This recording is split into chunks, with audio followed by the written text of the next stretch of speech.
Marcus Sterling froze in his office doorway. His heart stopped beating for what felt like forever. Two small children were curled up in his leather chair. Twins, a boy and a girl, maybe 6 years old. Their dirty clothes were torn at the edges. Their faces were smudged with dirt and tears. They slept so deeply that even the sound of his briefcase hitting the floor didn't wake them. Before we begin the story, comment below where you're watching from. Enjoy the story. Please subscribe to my channel for more sweet videos like this. Let the story continue. The girl's tiny hand clutched a crumpled piece of paper. The boy had his arm wrapped around her like he was protecting her from the whole world. Marcus's hands shook. His million-dollar corner office with its floor-to-ceiling windows suddenly felt like a crime scene. How did two homeless children get past his security team? Past his assistant? Past the keycard locks? And why were they here? The paper in the girl's hand caught his eye. Something was written on it in messy handwriting. Marcus stepped closer, his expensive shoes silent on the marble floor. His blood turned to ice when he saw what it said. But let's go back to where this nightmare really began. 6 hours earlier, Marcus Sterling was having the worst day of his entire life, and he didn't even know it yet. He sat in his black Mercedes, stuck in traffic on his way to the most important meeting of his career. Rain pounded against his windshield. His phone buzzed with angry messages from investors. His company, Sterling Tech, was falling apart. "Sir, we're going to be late," said James, his driver. Marcus loosened his tie. Sweat dripped down his forehead even though the car was cold. Just drive faster. But they couldn't drive faster. The highway was packed with cars. Marcus watched the clock on his dashboard tick closer and closer to 9 a.m. The meeting that would decide if his company lived or died was in 30 minutes. His phone rang. The caller ID made his stomach drop. Bank of America. Business loans. "Mr. Sterling," said a cold voice on the other end. "We need to talk." "I'm in a meeting," Marcus lied. "No, you're not. You're stuck in traffic on Highway 101. Our team is watching you right now." Marcus looked around. How could they possibly know that? "Mr. Sterling, you owe us $47 million. Your payment was due yesterday. We've been very patient, but—" "I just need one more week," Marcus interrupted. "The Johnson deal will go through. I'll have the money." Silence on the other end.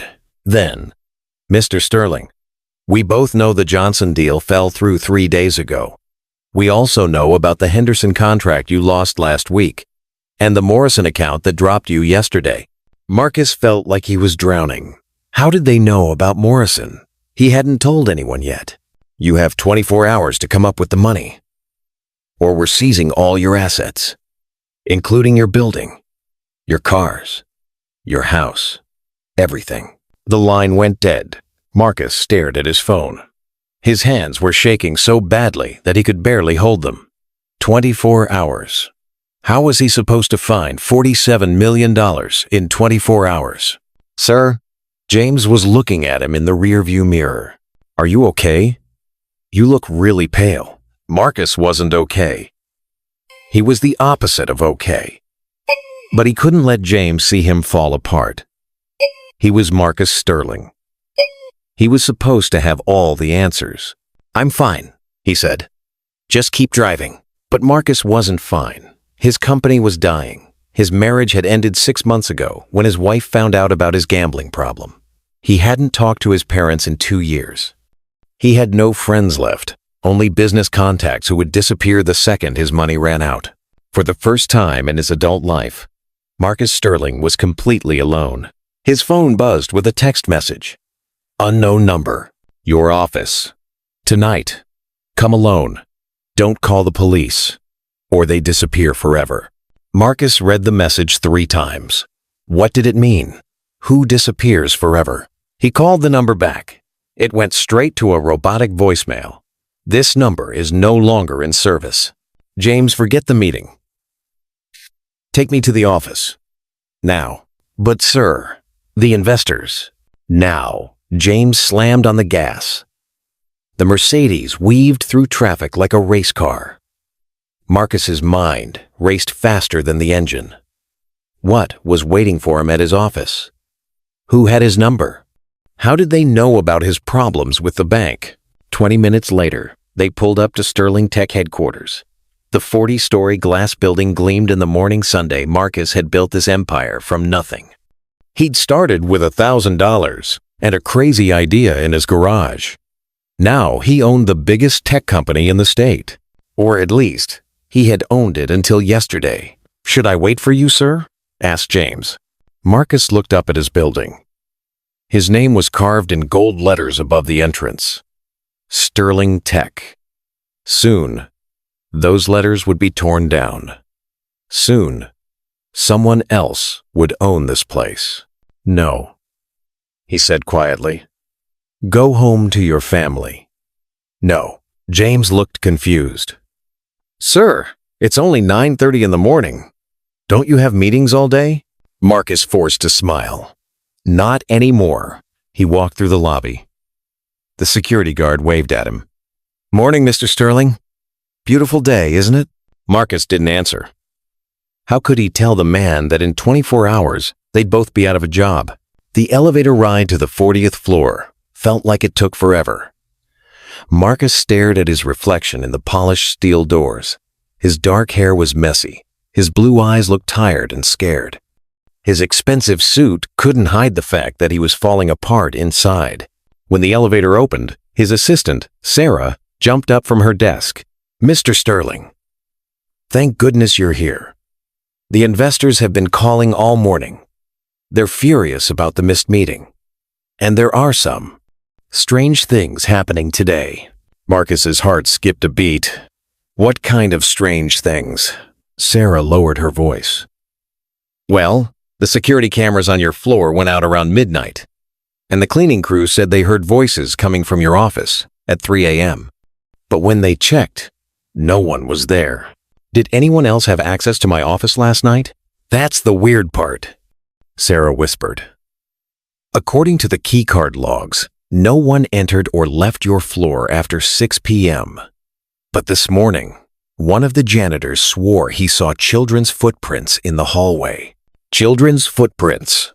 The text message flashed through Marcus's mind. "Don't call the police, or they disappear forever." "Sarah, I need you to go home," he said. "But sir, it's not even 10 a.m.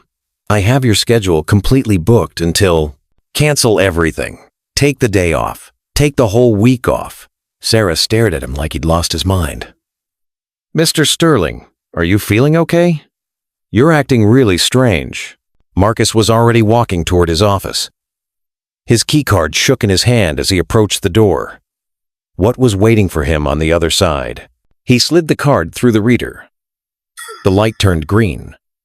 The lock clicked open. Marcus took a deep breath and turned the handle.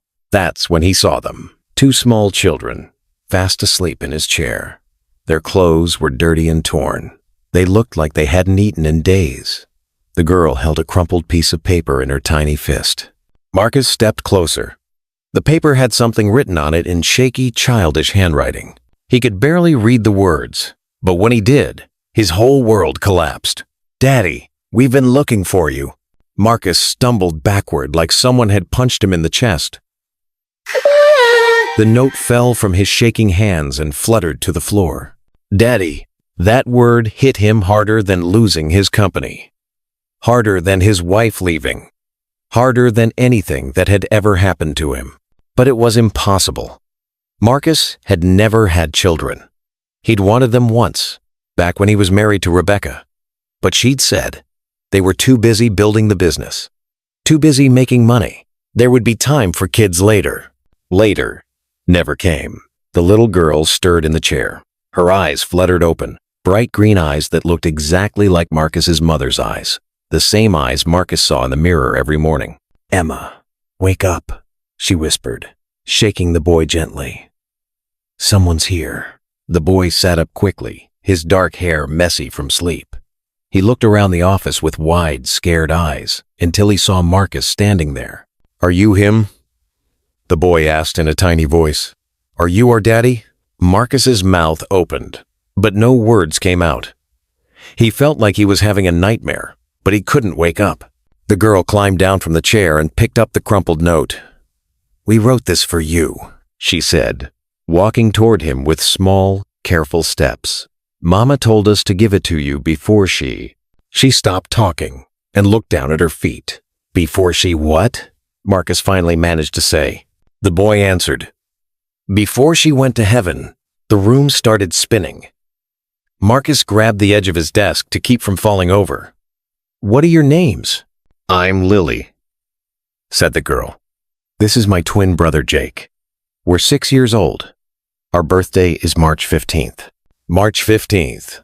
Marcus remembered that date. It was burned into his memory forever. 7 years ago, he'd been in Las Vegas for a business conference.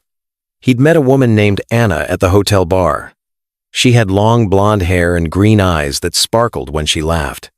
They'd spent 3 days together. Marcus had felt something he'd never felt before. Real love, not just attraction. But when the conference ended, he flew back to his life in California, back to Rebecca, back to his company. He'd tried to forget about Anna, but he never could. And now, doing the math in his head, he realized the terrible truth. These children were born exactly 9 months after that weekend in Vegas. "What was your mama's name?" he whispered. "Anna Rodriguez," said Lily. "She said you were the smartest, kindest man she ever met. She said you had a big company and helped lots of people. She said someday we'd meet you and you'd love us." Marcus felt like he was going to be sick. Anna. Beautiful Anna, who made him laugh until his stomach hurt. Anna talked about her dreams of opening a bakery someday. Anna, who kissed him goodbye at the airport and made him promise to call, but he never called. He went home and married Rebecca 2 months later. He pushed Anna out of his mind and focused on building his empire. "Where is she now?" Marcus asked, even though he already knew the answer. Jake started crying. "She got really sick. The doctors said it was cancer. She tried to fight it for a long time, but last week, He couldn't finish the sentence. Lily put her arm around her brother. "Before Mama died, she told us your name and where to find you. She said if anything happened to her, we should come here. She said you would take care of us." Marcus stared at these 2 small children, his children, and felt his heart breaking into a million pieces. While he'd been building his company and getting rich, Anna had been raising their babies alone. While he'd been worried about stock prices and board meetings, she'd been sick and scared and probably wondering why the father of her children had abandoned them. "How did you get here?" he asked. "How did you get past security?" Lily smiled for the first time. "Jake is really good at sneaking. We hid in a delivery truck yesterday when they brought food to your building. Then we found the stairs and climbed all the way up here. It took forever. We've been hiding in the bathroom down the hall," added Jake. "We were scared to knock on your door. We didn't know if you'd want us." "Want them?" Marcus looked at their dirty faces and torn clothes.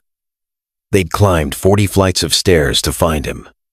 They'd slept in his office chair because they had nowhere else to go. Their mother had died, believing that he would save them. And tomorrow, when the bank took everything he owned, he'd have nothing to give them. "Are you hungry?" he asked. Both children nodded quickly. Marcus walked to his desk and picked up his phone. He started to call his assistant, then remembered he'd sent Sarah home.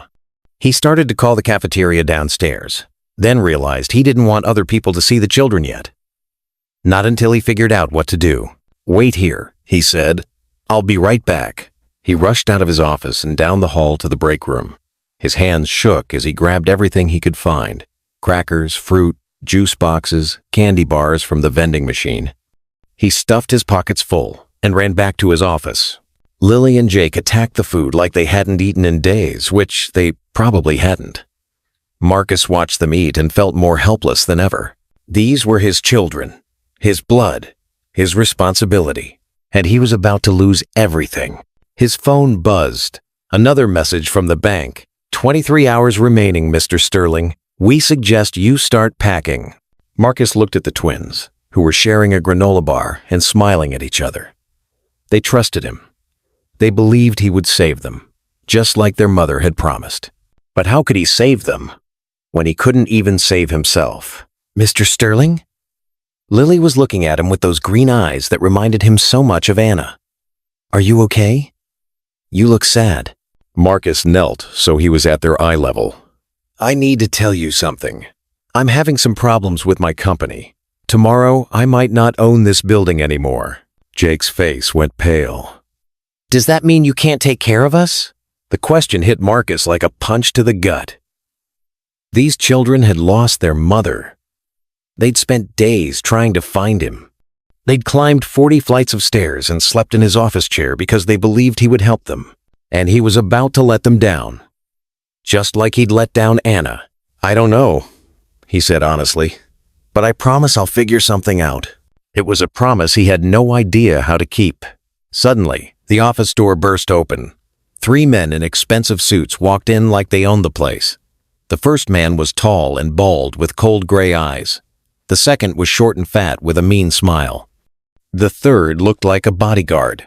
"Mr. Sterling," said the tall man, "we need to talk." Marcus jumped to his feet and moved in front of the twins, trying to hide them. "Who are you? How did you get in here?" "We're from the bank," the man said. "We've decided not to wait 24 hours. We're seizing your assets now." "You can't do that." "I still have time." "Actually, we can." The fat man pulled out some papers. "You see, we know about your little gambling problem. We know you've been using company money to pay your debts. That's fraud, Mr. Sterling. We could have you arrested right now." Marcus's blood turned to ice. They were right. Over the past year, he'd borrowed money from company accounts to cover his losses at the casino. He'd planned to pay it back when the big deals came through. But the deals had fallen apart, one by one. "However," the tall man continued, "we're willing to make a deal." "What kind of deal?" The man smiled, but it wasn't a friendly smile. "You sign over everything to us right now. The company, the building, your house, your cars, everything. And we don't press charges. You walk away broke, but free. And if I don't, then you go to prison for fraud. And these children." The man looked around Marcus and saw Lily and Jake huddled together behind the chair. "Well, they'll become wards of the state. Foster care. Probably separated since it's hard to find homes for twins." Marcus felt his world collapse completely. If he signed the papers, he'd have nothing left to give his children. If he didn't sign, he'd go to jail, and they'd be taken away anyway.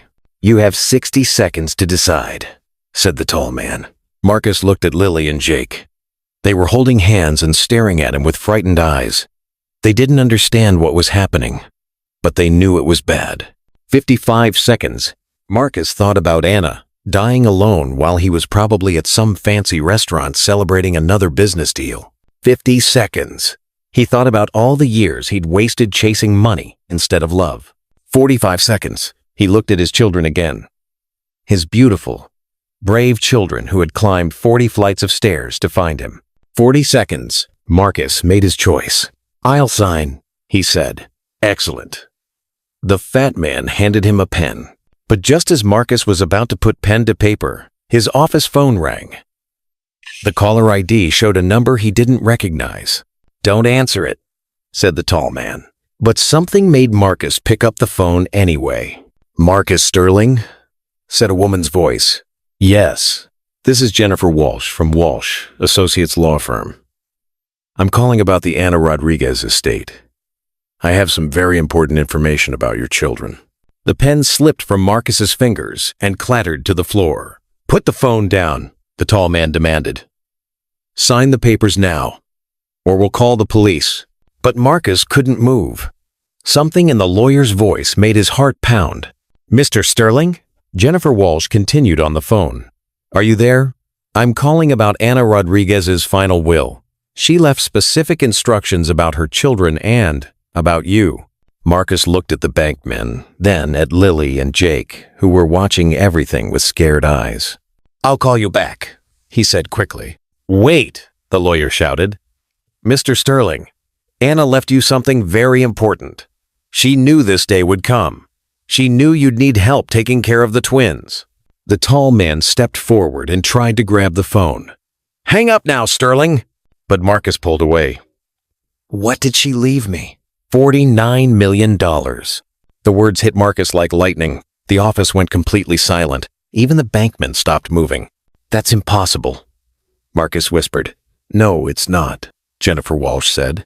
"Anna was much more than she seemed, Mr. Sterling."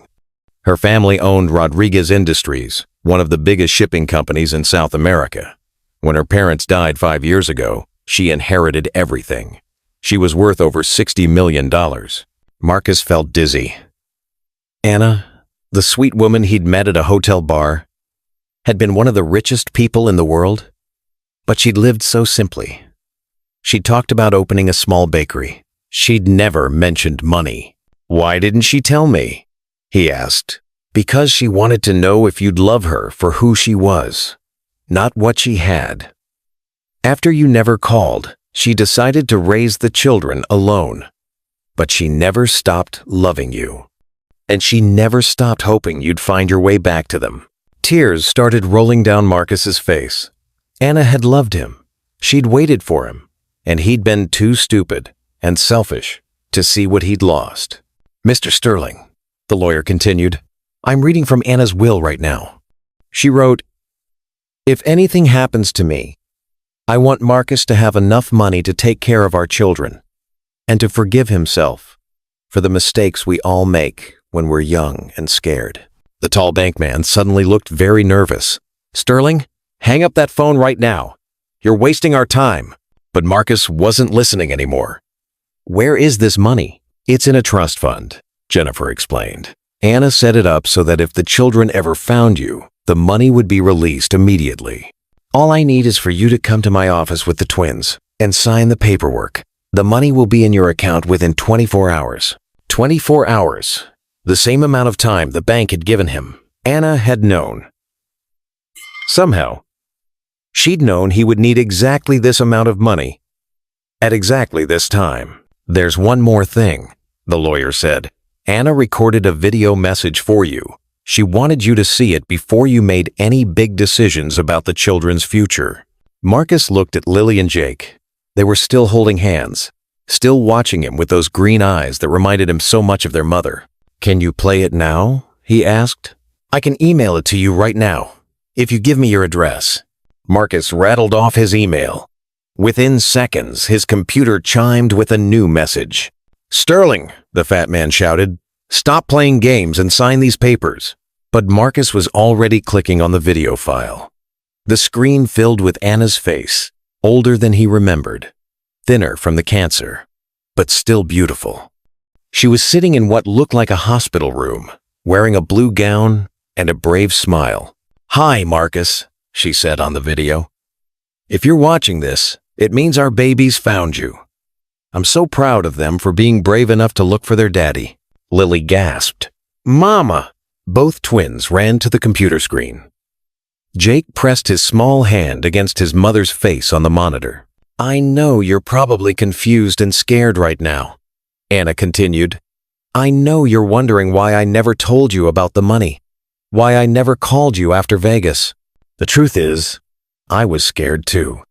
I was scared you'd think I was trying to trap you with a baby.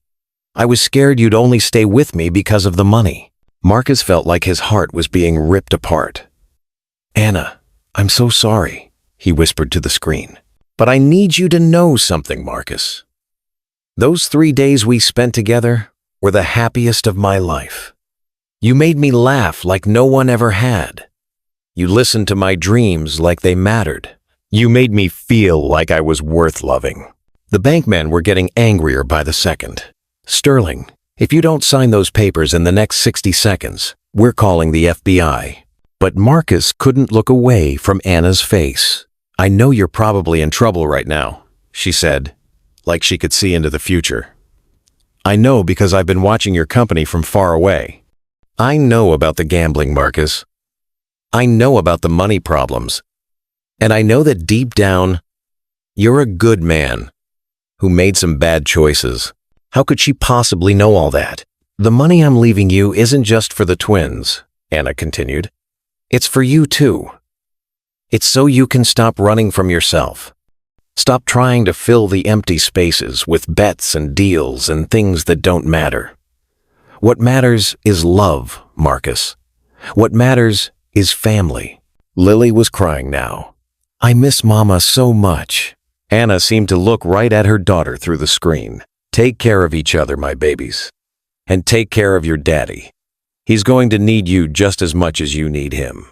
The video was almost over. Anna looked tired, but peaceful. Marcus, I forgive you for not calling. I forgive you for not being there. We all make mistakes when we're young. But now, you have a chance to make it right. Love our children the way I know you can. Be the father they deserve. And maybe learn to forgive yourself too. The screen went black. The office was completely quiet, except for the twins crying softly. Marcus wiped tears from his eyes and turned to face the bankmen. Gentlemen, he said in a voice that didn't shake anymore, I'm afraid our meeting is over. The tall man's face turned red. You still owe us $47 million. You think some fairy tale about a dead woman is going to save you? Marcus smiled for the first time in months. Actually, yes. I think at Island. We'll have you arrested for fraud. Go ahead and try, said a new voice from the doorway. Everyone turned to see a woman in an expensive suit walking into the office. She was carrying a briefcase and looked like she could destroy armies with her words. I'm Jennifer Walsh, she announced, Mr. Sterling's attorney. And you three are trespassing on private property. The bankman looked confused. We have legal documents. Your documents are worthless, Jennifer said, pulling papers from her briefcase. Mr. Sterling's debt has been paid in full as of 10 minutes ago. That's impossible. Jennifer smiled like a shark. Anna Rodriguez's estate included a clause that any debts owed by Marcus Sterling would be automatically paid upon her death. The money was transferred from her accounts to yours while we were talking. Check your computers. The fat man pulled out his phone and made a call. His face went white as he listened. The money's there, he whispered to the tall man. All $47,200,016, Jennifer confirmed. Plus, interest and fees. Mr. Sterling now owns his company, free and clear. Marcus couldn't believe what he was hearing. Anna had saved him. Even after death, even after he'd abandoned her, she'd found a way to save him. The bankmen looked like they'd been hit by a truck. This isn't over, Sterling, the tall man muttered as they headed for the door. Actually, it is, Jennifer called after them. And if any of you ever set foot on Mr. Sterling's property again, I'll have you arrested for harassment. The door slammed behind him. Marcus looked around his office. His office that he still owned, and then at his children, who were smiling for the first time since he'd met them. Daddy, Lily said quietly, does this mean we can stay with you? Marcus knelt and opened his arms. Both twins ran to him and hugged him tight. They smelled like soap and hope and everything good in the world. Yes, he whispered into their hair. You can stay with me forever. But just as Marcus thought the worst was over, his phone rang again. This time, the caller ID made his blood freeze. Jennifer saw his face. Don't answer it, she said quickly. Marcus, there's something else Anna put in her will. Something I haven't told you yet. Marcus's hands were shaking again. What? Someone called CPS this morning. Someone reported that 2 children were living on the streets and that their father was an unfit parent with gambling and financial problems. But who would? Marcus stopped. He knew exactly who would make that call. The bankmen. This was their backup plan. If they couldn't get his money, they'd make sure he couldn't be happy. They're coming here, Jennifer said. Right now. And Marcus, there's a chance they might take the children away until we can prove you're a fit parent. Marcus looked at Lily and Jake, who were still hugging him tight. They'd already lost their mother. They'd spent days looking for him. They'd finally found their father. And now someone was trying to take them away again. What do we do? Jennifer looked at her watch. We have maybe 10 minutes before they get here. And Marcus, I need to ask you something important. What? Are you ready to fight for these children?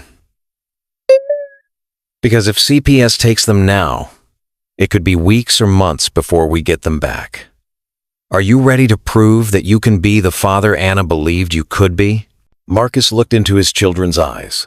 His children, who had climbed 40 flights of stairs to find him, who had trusted him even when he had nothing to give them. Yes, he said.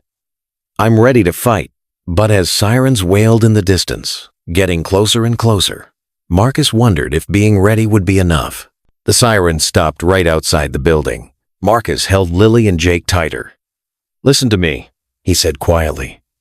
Some people are coming who might try to take you away from me. But I promise you, I will never, ever let that happen. Why would they take us away? Jake asked, his voice shaking. Because they don't know us yet. They don't know that we're a family. Jennifer was pacing by the window. There are 3 CPS cars down there.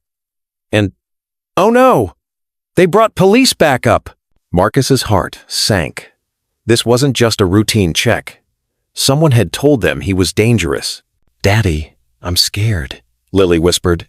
Marcus looked at his daughter. Really looked at her. Her green eyes were so much like Anna's.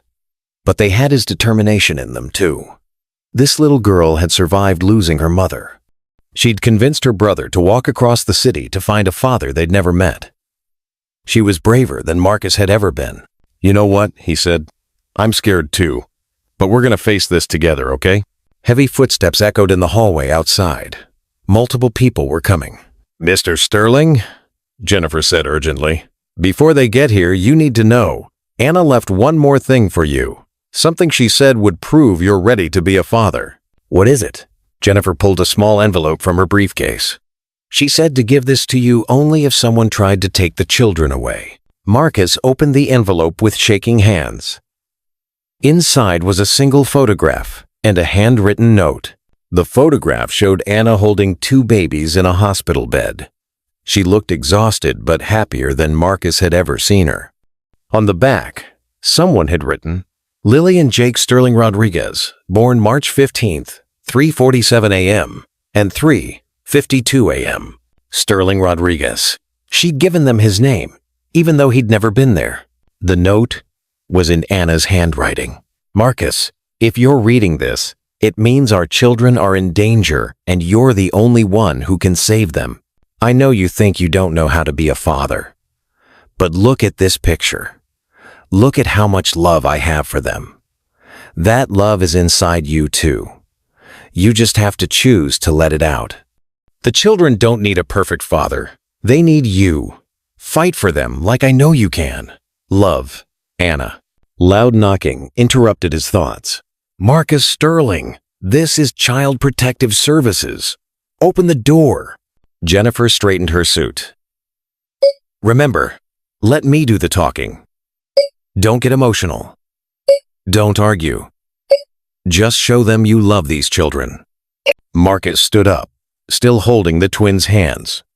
We can do this. The office door burst open. 5 people walked in. 3 social workers in business clothes, and 2 police officers. The lead social worker was a stern woman with gray hair and cold eyes. Mr. Sterling, I'm Diana Cooper from Child Protective Services. We received a report that you have 2 minor children living in unsafe conditions. Marcus opened his mouth to speak, but Jennifer stepped forward. Miss Cooper, I'm Mr. Sterling's attorney. These children are not living in unsafe conditions. They're with their biological father, who has just gained custody through proper legal channels. According to our report, Miss Cooper said, reading from a tablet, Mr. Sterling is a gambling addict with severe financial problems who has never had contact with these children before today. That report is false, Jennifer said firmly. Mr. Sterling's financial situation has been completely resolved, and while it's true he didn't know about the children until recently, that's because their mother chose to raise them independently. Miss Cooper looked around the office, at the expensive furniture, the floor-to-ceiling windows, the view of the city below. This is a business office, not a home. Where exactly are these children supposed to live? Marcus found his voice. I have a house. A big house with plenty of room for them. Have you ever taken care of children before, Mr. Sterling? The question hit him like a punch. No, he admitted. But I'm willing to learn. That's not good enough, Miss Cooper said coldly. Children aren't experiments. They need experienced, stable caregivers. One of the other social workers stepped forward. Mr. Sterling, we understand this is a difficult situation, but these children have been through significant trauma. Their mother died recently, and they've been living on the streets. They need professional care, while we find them a suitable foster family. No! Lily suddenly shouted. Everyone turned to look at her. We don't want a foster family. We want our daddy. Miss Cooper softened slightly. Sweetheart, I know this is confusing, but your daddy isn't ready to take care of you yet. We need to make sure you're safe. He is ready, Jake said, stepping in front of Marcus protectively. He gave us food when we were hungry. He promised to take care of us. Children often don't understand what's best for them, Miss, Cooper explained. Mr. Sterling, I'm going to need you to step aside so we can take the children to a safe facility while we sort this out. No, Marcus said quietly. Excuse me? I said no. Marcus moved in front of the twins. You're not taking my children anywhere. The police officer stepped forward. Sir, don't make this difficult. We have legal authority here. Marcus looked at the photograph in his hand. Anna holding their babies, giving them his name even though he'd abandoned her. Then he looked at Lily and Jake, who were gripping his hand so tight it hurt. These children had lost everything. Their mother was dead. They'd spent days on the streets looking for him. They'd climbed 40 flights of stairs because they believed he would save them. And he'd almost let the bank take away their only chance at a real home. Miss Cooper, Marcus said, his voice getting stronger. You're right. I don't know how to be a father. I've made terrible mistakes with money and gambling. I've hurt people I cared about. Jennifer shot him a warning look, but Marcus kept talking. But you know what? These children climbed 40 flights of stairs to find me. Not a social worker, not a foster family. Me. Because their mother told them I was worth finding. He knelt between Lily and Jake. And she was right. Not because I'm perfect, but because I love them. I loved them the second I saw them sleeping in my chair. I loved them when they shared a granola bar and smiled at each other. I loved them when they called me Daddy for the first time. Marcus stood up and looked Miss Cooper straight in the eyes. You want to know if I'm ready to be a father? Ask them. Ask Lily and Jake if they feel safe with me. Ask them if they want to come with you or stay with me. Miss Cooper hesitated. Mr. Sterling, that's not how this works. Why not?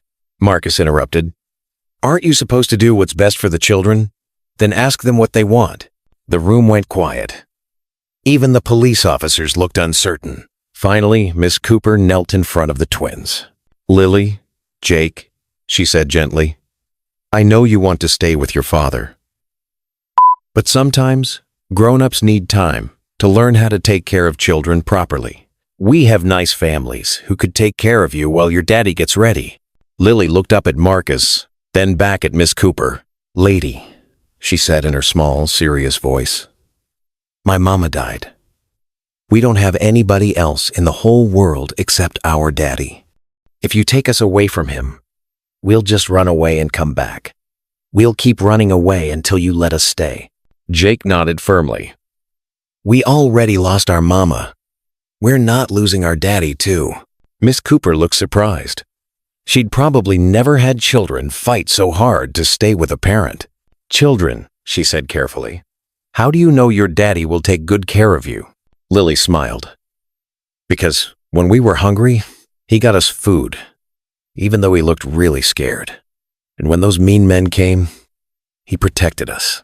And when he found out Mama was gone, he cried because he was sad for us. And, Jake added, he hugs us like Mama used to. Really tight, like he's never going to let us go. Miss Cooper stood up slowly. She looked at Marcus for a long moment. "Mr. Sterling," she said finally.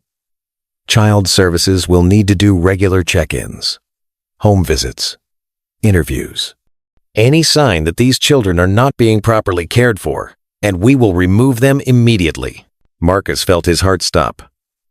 "What are you saying?" "I'm saying," Miss Cooper almost smiled. "I'm saying these children clearly want to be with you. And while that's not the only factor we consider, it's an important one. We'll start the custody paperwork immediately." Marcus couldn't believe what he was hearing. "You mean they can stay?" "They can stay," Miss Cooper confirmed. "But Mr. Sterling, being a parent is the hardest job in the world. Are you sure you're ready for this?" Marcus looked down at Lily and Jake, who were beaming up at him with those green eyes full of hope and love. "No," he said honestly. "I'm not ready. I have no idea what I'm doing, but I'm going to figure it out. Because they're my children, and they need me." "And we'll help him," Lily announced. "Jake and I know lots of things about being kids." Everyone in the room laughed, even the police officers. As the CPS team gathered their things to leave, Miss Cooper handed Marcus a business card. "Mr. Sterling, I want you to call me if you need anything. Parenting classes, babysitting recommendations, emergency contacts. We're not your enemies. We want these children to be happy and safe." "Thank you," Marcus said. "Thank you for listening to them." After everyone left, Marcus, Lily, Jake, and Jennifer stood alone in the office. "So," Jennifer said with a grin. "What now?" Marcus looked around his office, the place where he'd built his empire, where he'd almost lost everything, where he'd found his children. "Now," he said, "we go home." "Where's home?" Jake asked. Marcus realized he'd never thought of his big empty house as a home before. It had just been a place to sleep between business meetings. "Home is wherever we're together," he said. "But first, we need to go shopping. You two need clothes and toys and books and probably a million other things I don't know about yet." "Can we get ice cream too?" Lily asked hopefully. "We can get ice cream for breakfast if you want," Marcus laughed. "Really? Well, maybe not for breakfast, but definitely for lunch." As they walked toward the elevator, Marcus felt something he'd never felt before. Not the rush of closing a big deal or the excitement of making money. Something deeper and more powerful. He felt complete. His phone buzzed with one last text message. But this time, when he looked at the caller ID, his heart didn't sink. It was a number he didn't recognize. But the message made him smile. "Mr. Sterling, this is Sarah, your assistant. I don't know what happened today, but everyone in the building is talking about how happy you looked when you left with 2 beautiful children. I've never seen you smile like that. I just wanted to say, whatever you did, I think Anna would be proud." Marcus showed the message to Jennifer. "How does Sarah know about Anna?" Jennifer winked. "Anna had more friends than you think. She's been watching over you and the children for a long time." As the elevator doors closed, Marcus looked at his reflection in the polished steel. The scared, desperate man from this morning was gone. In his place was someone he'd never been before, but had always wanted to be. A father. "Daddy?" Lily tugged on his jacket. "Yes, sweetheart. Are you going to teach us about your company? Mama said you're really smart about business." Marcus smiled. "Only if you want to learn. But first, you're going to teach me how to be your dad." "That's easy," Jake said confidently. "You just have to love us and keep us safe and maybe make us pancakes sometimes." "I can do that," Marcus said. "I can definitely do that." As the elevator carried them down toward their new life together, Marcus whispered a silent thank you to Anna. She'd given him more than money or a company. She'd given him the chance to become the man he was always meant to be. The elevator opened on the lobby, and Marcus Sterling walked out holding his children's hands, ready to learn the most important job of his life.